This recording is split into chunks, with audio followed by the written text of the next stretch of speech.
शांताकारं भुजंगशयनं पद्मनाभं सुरेशं विश्वाधारं गगनसदृशं मेघवर्णं शुभांगं लक्ष्मीकान्तं कमलनयनं योगिभिध्यानगम्यं वंदे विष्णुभवभयहरं सर्वलोकैकनाथं।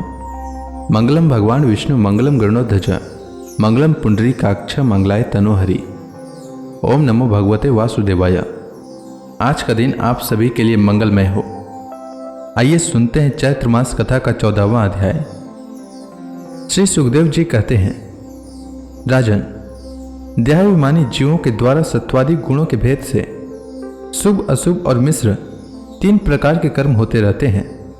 उन कर्मों के द्वारा ही निर्मित नाना प्रकार के शरीरों के साथ होने वाला जो संयोग वियोग आदि रूप अनादि संसार जीवों को प्राप्त होता है, उसके अनुभव के 6 द्वार हैं, मन और 5 ज्ञानेंद्रियां।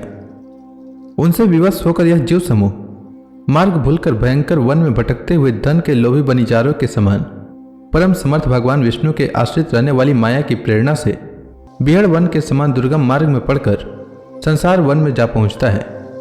यह वन शमशान के समान अत्यंत अशुभ है।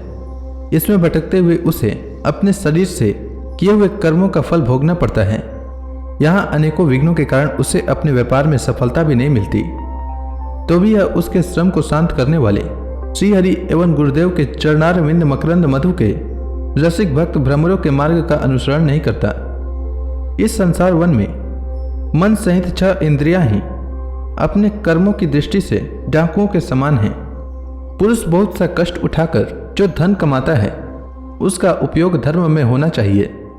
वही धर्म यदि साक्षात भगवान परम पुरुष की आराधना के रूप में होता है, तो उसे परलोक में निःश्रेयस का हेतु बतलाया गया है। किंतु जिस मनुष्य का बुद्धि रूप सारथी विवेकहीन होता है और मन वश में नहीं होता, उसके उस धर्मोपयोगी धन को ये मन सहित 6 इंद्रियां देखना, स्पर्श करना, सुनना, स्वाद लेना, सूंघना, संकल्प विकल्प करना और निश्चय करना, इन वृत्तियों के द्वारा गृहस्थोचित विषय भोगों में फंसाकर उसी प्रकार लूट लेती हैं, जिस प्रकार बेईमान मुखिया का अनुगमन करने वाले एवं असावधान बनिचारों के दल का धन चोर डाकू लूट ले जाते हैं।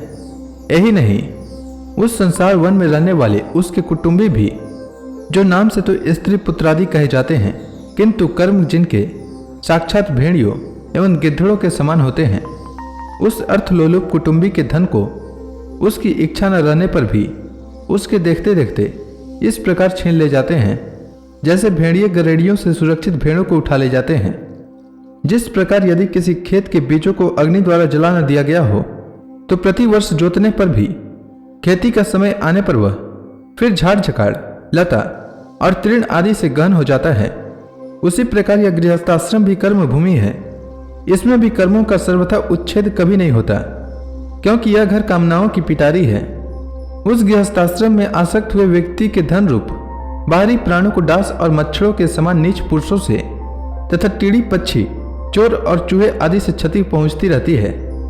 कभी इस मार्ग में भटकते भटकते यह अविद्या, कामना और कर्मों से कुलुषित हुए अपने चित्त से दृष्टि दोष के कारण इस मृत्यु लोक को, जो गंधर्व नगर के समान असत है, सत्य समझने लगता है। फिर खान पान और स्त्री प्रसंग आदि व्यसनों में फंसकर मृग तृष्णा के समान मिथ्या विषयों की ओर दौड़ने लगता है।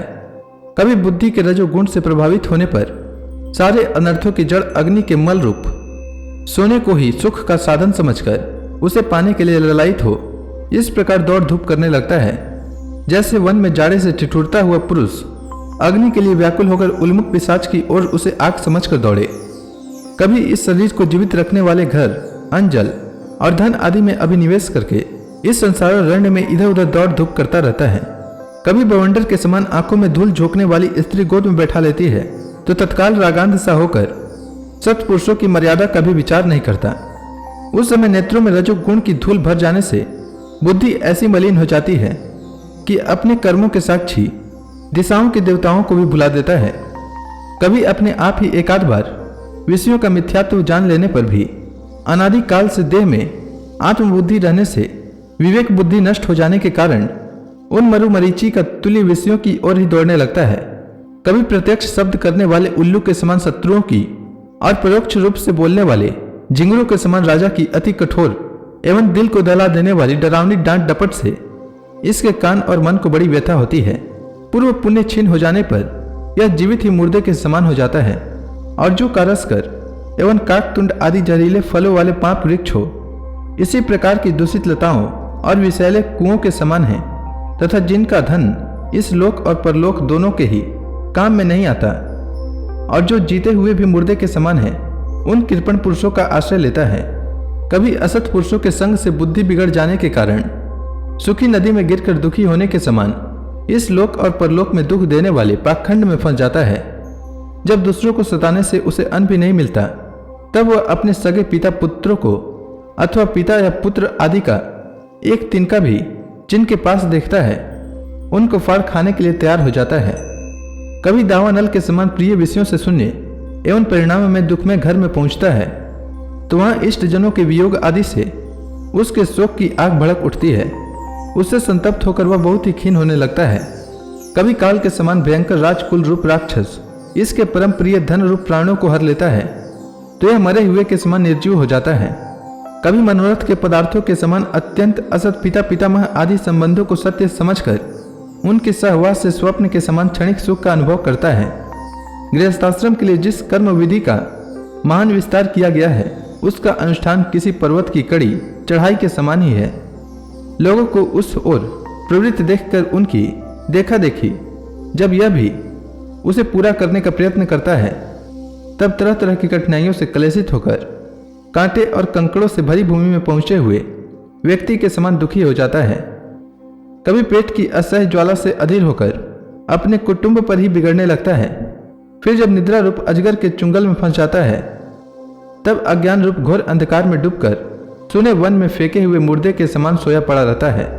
उस समय इसे किसी बात की सुधि नहीं रहती। कभी दुर्जन रूप काटने वाले जीव इतना काटते तिरस्कार करते हैं कि इसे गर्व रूप दांत जिनसे यह दूसरों को काटता था वह टूट जाते हैं। तब इसे अशांति के कारण नींद भी नहीं आती, तथा मर्म वेदना के कारण क्षण क्षण में विवेक शक्ति क्षीण होते रहने से अंत में अंधे की भांति यह नरक रूप अंधे कुएं में जा गिरता है। कभी विषय सुख रूप मधुकर्ण को ढूंढते ढूंढते जब यह लुक छिप कर परिस्त्री या परधन को उड़ाना चाहता है, तब उनके स्वामी या राजा के हाथ से मारा जाकर ऐसे नरक में जा गिरता है जिसका और छोर नहीं है। इसी से ऐसा कहते हैं कि प्रवृत्ति मार्ग में रहकर किए हुए लौकिक और वैदिक दोनों प्रकार के कर्म जीवों को संसार की प्राप्ति कराने वाले हैं। यदि किसी प्रकार राजा आदि के बंधन से छूट भी गया, तो अन्याय से अपहरण किए हुए उन स्त्री और धन को देवदत्त नाम का कोई दूसरा व्यक्ति छीन लेता है, और उससे विष्णु मित्र नाम का कोई तीसरा व्यक्ति झटक लेता है। इस प्रकार वे भोग एक पुरुष से दूसरे पुरुष के पास जाते रहते हैं, एक स्थान पर नहीं ठहरते।